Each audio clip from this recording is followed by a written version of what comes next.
Welcome to नूर बचा cartoon. पुरस्कून जंगल में अचानक एक ऐसा वाकया हुआ जिसने सबको हैरान कर दिया। जंगल का सबसे सस्त जानवर अचानक सबका हीरो बन गया।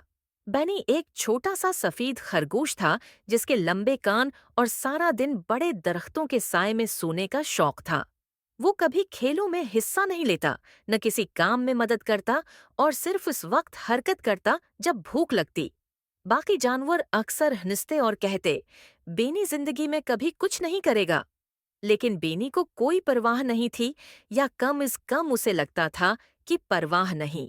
एक दिन धूप निकले खूबसूरत सुबह को ऐलान हुआ कि जंगल में बड़ा दौड़ मुकाबला होगा। सबको यकीन था कि गलहरी, हर्न या लोमड़ी जीतेंगे। लेकिन जब बेनी दौड़ के आगाज पर आकर खड़ा हुआ तो सबके मन्ना खुले के खले रह गए। सस्त खरगोश सबसे मुश्किल दौड़ में क्यों शामिल हो गया? दौड़ शुरू हुई और हैरानकुन तौर पर बेनी तेजी से दौड़ने लगा। वो पत्थरों से बचता, लकड़ियों पर छलांग लगाता और यहाँ तक कि लोमड़ी को भी पीछे छोड़ गया। जब वो फिनिश लाइन पार कर गया तो सब दंग रह गए। लेकिन कोई कुछ पूछता उससे पहले बेनी सिर्फ मुस्कुराया और खामोशी से वहां से चला गया। इस रात जंगल पर खौफनाक तूफान आया। दरख्त झूमने लगे, बजली चमकी, गर्ज चमक हुई। बेनी घर जा रहा था कि अचानक उसे एक मध्यम सी आवाज सुनाई दी, चीप चीप।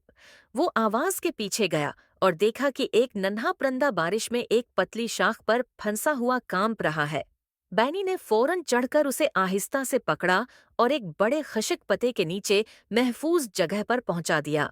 अगली सुबह इस नन्हे परिंदे की माँ ने सबको बेनी की बहादुरी सुनाई। आखिरकार बेनी की बड़ी तब्दीली का राज सबके सामने आ गया और उसका दौड़ जीतने से कोई ताल्लुक नहीं था। बेनी ने कहा, जब मैंने उस नन्हे परिंदे को खतरे में देखा तो मुझे एहसास हुआ कि मैंने अपनी जिंदगी का कितना वक्त जाया किया है।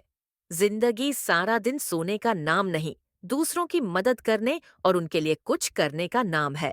इस दिन के बाद बेनी मेहनत करने लगा, सबकी मदद करता और जंगल का सबसे पसंदीदा जानवर बन गया। अखलाकी सबक, मोहब्बत और हिम्मत न सिर्फ दूसरों की नज़र में आपको बदल देती है, बल्कि आपकी अपनी नज़र में भी। अगर आपको ये कहानी पसंद आई तो इस वीडियो को लाइक करें, हमारे चैनल को सब्सक्राइब करें और मज़ीद दिलचस्प कहानियों के लिए बेल आइकन